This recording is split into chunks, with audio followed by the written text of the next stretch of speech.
the jurors brought in yesterday were dismissed on day one because, as Rob said, they couldn't be fair or partial. So not one juror selected out of nearly 100. What do you expect from today?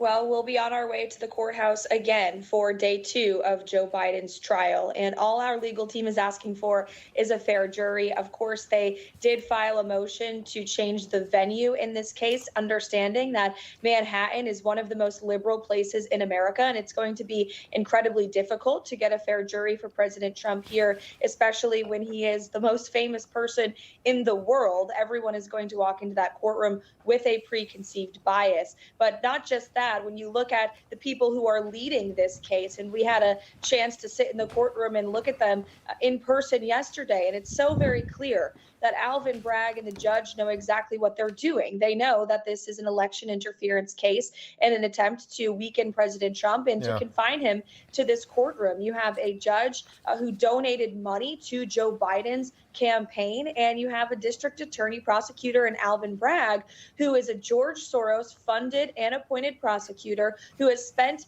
his entire career campaigning on getting Donald Trump, not getting the real violent criminals who should be sitting in that courtroom. It is despicable to watch what's going on. Yesterday, the judge said that President Trump may not even be able to attend his own son's high school graduation. Right. This is a witch hunt to try and tear down the leading presidential candidate in this next election. But unfortunately for all of these Democrats, they picked the wrong guy to mess with. Yeah, I agree. I think it's so, I know you're about to be a mom soon, and congratulations, Karoline. Thank you.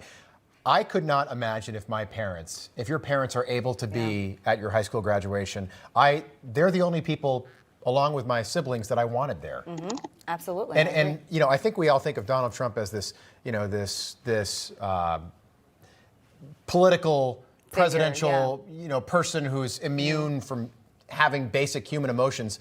Barron's his baby. That's his youngest child. Obviously, he wants to be. I think it's May 17th is the graduation, Karoline. That I almost think Trump should call the judge's bluff, and because I think people will rally around him. And if the judge holds him in contempt, I think people, especially the people that matter, independents, moderates, people in the middle, people that are still on the fence about who they're going to vote for. I think anybody can relate to wanting to go to your child's graduation, and it's not like this is a homicide trial. Okay, this is a glorified, you know, error in paperwork, Karoline. I want to get back to something you said about this happening in New York. 88% of New York voted for Joe Biden in 2020. The number was higher in 2016 for Hillary Clinton. How does he get a fair shake with a jury of 12 people? Are there 12 impartial, unbiased people in New York City? I haven't met them.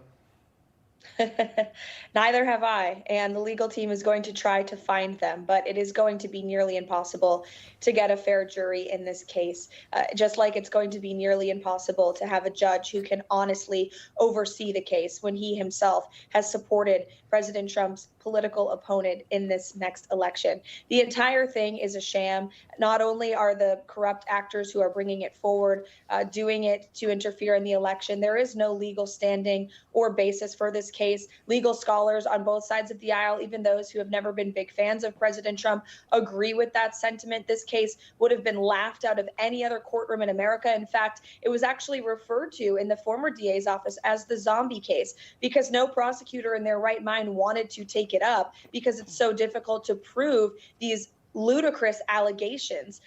In fact, Joe Biden's Justice Department passed on taking this case, and the FEC did as well. The only person who's willing to do it is Alvin Bragg, who again is a George Soros-funded prosecutor who is doing everything he can to help and protect our Democrat president, Joe Biden. Karoline, just about 20 seconds. You know the former president on a personal level. You know him as a father. Do you think if he were ordered to come to court that day on May 17th, do you think he would defy it? Do you think he would instead go to his youngest son's graduation? Well, the judge has threatened yesterday that if President Trump misses one day in court, they could potentially arrest him. That's what we're dealing with here. This is a communist show trial in the middle of the media capital of the world. It is cruel. It is unjust. Frankly, I have lost faith in the United States of America. We no longer have an equal system of justice. Watching President Trump being treated like a criminal in this city that he helped build, by the way, when there are real criminals running free in the streets. But President Trump will continue to fight, not only for him, but for his family and for this great country. And that's why he's running for president again.